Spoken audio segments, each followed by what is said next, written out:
just asked the question a couple minutes ago because I was thinking back to the last time the Rebels played and won a bowl game was, in New Orleans at the Sugar Bowl. Good night against Oklahoma State with the SEC #1 seed, other than the teams going to the playoffs, being able to get into that Sugar Bowl game for the first time for the Rebels in a long, long time since I believe the Archie Manning days, and really putting it on the Cowboys.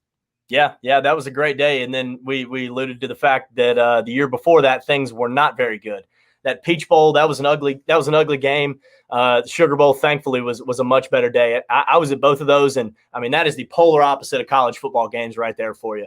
But yeah, it's good to be back in a bowl game, especially something right around New Year's. Playing in what I consider a legitimate bowl, not one of the Bad Boy Mowers Bowl or something like that. But yeah, this is kind of a good cap for the end of the season for the Rebels. Obviously they're 4-5, and some people would say they don't deserve to be in a bowl, but I'm excited to see them. That Lane Kiffin's been exciting the whole year with this offense and everything, and there's a lot of reason for Ole Miss fans to be optimistic.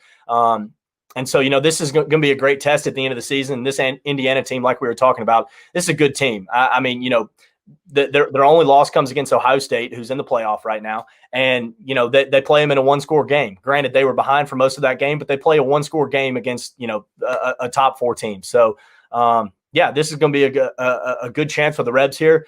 I'm keeping my fingers crossed because I think Indiana's a pretty good team. Yeah, with all the strange names of bowl games out there, as you mentioned, this is one we can get behind, and has been long entrenched with the SEC taking on the Big Ten every year in that conference rivalry.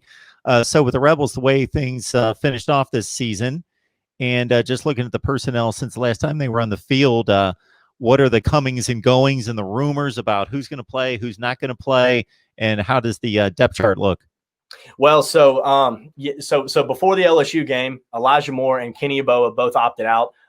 Those are 2 huge blows. I mean, maybe the 2 biggest blows we could have besides Matt Corral. Elijah Moore just was named an AP first-team All-American, had a 1,000-yard receiving season in only, I guess, 8 games. Was far and away the best piece on that offense. And so he opted out, didn't play against LSU. Neither did Kenny Yeboah. However, the Rebs still managed to put up numbers like they always do, which is, should be a confidence booster for Ole Miss that, all hope is not lost just because they're gone. But yeah, with that though, we're kind of in a weird situation right now. Lane Kiffin the other day alluded to the fact that there might be a handful of guys that are kind of on the fence about whether or not to play. And they haven't released any names on that, which I'm glad because people are awful on the internet. So I couldn't imagine what would happen if those names had hit the internet. But yeah, so I'm just kind of putting those to the side for now. Kiffin sounded a little more optimistic today about that. But yeah, so as it goes, as far as injury, the 2 big ones that are really going to hurt us if they don't end up being able to play are Braylon Sanders and Jerry and Ely. Both of them are dealing with ankle injuries. Both of them were out for that LSU game or played and left that game. And so, that Braylon Sanders is essentially, the next receiver in line behind Elijah Moore. So that would be a big blow if he's not able to be there. Jerry and Ely, he's a guy who averages somewhere around 130 all-purpose yards a game. He's a fantastic piece on that Ole Miss offense, returns kicks, runs the ball, and can catch out of the backfield too. And so if he's not able to play, that's another big blow. So right now there's a whole lot of what ifs. There's not a whole lot of certainty, with the exception of Elijah Moore and Kenny Yeboah.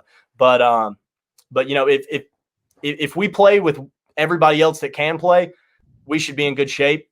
However, there's, with those injuries, like I said, this offense could take a few hits, which was, is the last thing we need right now. Talking Ole Miss football, with the Rebels lining up against Indiana from the Big Ten, the Hoosiers having their best season in a long, long time. They actually lined up against Tennessee this time last year, played a really good game, had a 13-point lead in the fourth quarter. The Vols came back, and that was a 1-point, 31-30 game in the Gator Bowl against Tennessee. Indiana hasn't won a bowl game since 1991, so they're going to be hungry, and they feel like they've been a little bit dismissed and disrespected despite winning all their games, besides the one that you mentioned against the Buckeyes. How did the Rebel fan base feel about playing on New Year's Day? Well, I mean, like I said, we're excited. This is, obviously 4-5 is not what anybody wants, as their record. And, worst case scenario, I guess 4-6. But, realistically, where we are right now, Ole Miss fans should be optimistic. We should be very happy with where we are right now. We alluded to the fact that the last time we were anywhere near a bowl game was 2015. And, after that, it went off a cliff quick. And so, the fact that we're already back in theoretically a New Year's Six games here, just 5 years later, that's a big accomplishment. Lane Kiffin's he's brought a lot of excitement back to the program. People want to come play for him. He just pulled in a fantastic recruiting class, much better than most people would have expected in year one. And so, the feeling I think is that while Indiana might stomp us on the second, I like where we are as a program. This is you never expect I say you should never really judge a coach and should never be upset by year one. Year 2 and 3, maybe down the road is when you can start to kind of kick it. But I think year one, where we are, I think we're ahead of schedule. I think Kiffin's doing a great job with this team and this program. The fan base loves him. It's more excitement than we've had in Oxford since we were in that Sugar Bowl. And so, overall, I'd say people are pleased. Obviously, we would like to get to 5-5 instead of 4-6. But the fact that we're playing in a New Year's Six bowl this quick after the last handful of years is a good accomplishment. And I think Vegas is actually showing some respect considering the opponent. It's only like a 6 or 6.5 point spread. Yeah. So I was looking earlier. I've seen it anywhere from 6 to 7.5, maybe up to 8. I would think that has to do more with the fact that Ole Miss can score a lot of points. I think that they expect Indiana to keep up with Ole Miss and probably stop us maybe 2-3 times. Hopefully it's not a turnover because those tend to come in bundles of 5 or 6 for the Rebels. But yeah, Ole Miss can score with anybody. Like I said, even without their top 2 receiving threats in Death Valley against LSU, they still managed to put up I can't even remember the final score, but they managed to put up an incredible amount of points and offensive production. And so, it was kind of just a next man up type of situation. And so, I'm excited for it. I think we've got a good shot here to score a lot of points. We need a turnover or 2, maybe a handful of punts to keep this thing close. But we can score with the best of them. I think we've proved it this year. Just to detail the guys that are missing, Terrion Ely, 745 yards rushing, 5.1 per carry, 9 touchdowns. And Elijah Moore, that's just crazy. 86 catches in 8 games. Think about this, folks. If you follow college football stats, if he plays a full season, 12 games, then goes and plays in a bowl game, he's playing 13 games. At that rate, he's catching like 145 passes in a season. Yeah. Well, and the crazy thing, too, is that he broke the Ole Miss single season record for receptions. Guy by the name of A.J. Brown, and he did it in 8 games. I mean, he didn't even need a full season to do it. And that was no small feat that A.J. Brown put up. That was no small number that A.J. Brown put up a couple of years ago.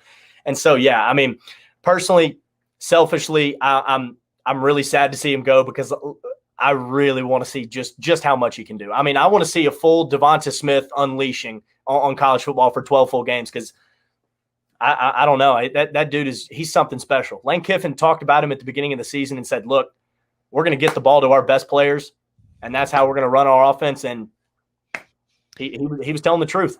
If they would have played the 12 games and he would have stuck around and played the entire season, I got to think that he would have started to get some Heisman push, regardless of the team's record, because the numbers would have just been so ridiculously gaudy that people couldn't ignore them. Yeah, I mean, if so in 8 games he had 1,193 yards. Let me do some quick math. I think that's the right. Give us the 12 game. Well, you basically take half of that and add it on to the 1,200. He's going to go for about 1,600 yards, right? Right up on 18. 18. Right up on 1,800 yards with, somewhere around, like you said, 140 catches and maybe, I don't know, 13, 15 touchdowns, something like that. I mean, it's just – and that was the one thing that Devonta Smith does have over him is that Devonta Smith has scored a heck of a lot more this year than Elijah Moore did. But I mean, Elijah Moore's a slot receiver for all intents and purposes. Slot receivers aren't supposed to put up the kind of numbers that he did and not anywhere near what he did. And yeah, I mean, I've got to imagine, like you said, if he sticks around for the whole season, Heisman committee would be absolute idiots to not even throw at least one vote his way. I mean, with numbers like that, that's some all-time record stuff that nobody might ever touch again. So talking about numbers and then correlating that with a comment that you made a few minutes ago concerning turnovers, Matt Corral had a nice season at 71%, 27 touchdowns, but 14 picks is a little high. He had the big turnover game against Arkansas. I think another one against LSU. Yep. Yeah. So he threw 14 interceptions, and 11 of them came in the Arkansas and LSU game. He threw 6 against Arkansas, and he threw 5 last week or 2 weeks ago against LSU. And the craziest part about that is that Ole Miss was still in that LSU game until the very, very end. I mean, the very bitter end. So even though he throws 5 picks, he still manages to throw for 250 yards and 3 touchdowns. And most of that came in the second half. And then he also runs for 158 and a touchdown. So, that right there, I think kind of is a good microcosm for the Ole Miss offense. With how fast they go, with how well they move the ball. Granted, you never, ever want 6 turnovers. You never even want 1 to begin with. But the fact that Ole Miss was able to turn it over that many times and still hang in there and still give themselves a very good fighting chance, I think that just shows how productive this offense can be and how much of a weapon it can be. And everybody's crack on Ole Miss this year is that they don't have a defense. Guilty as charged, 100%.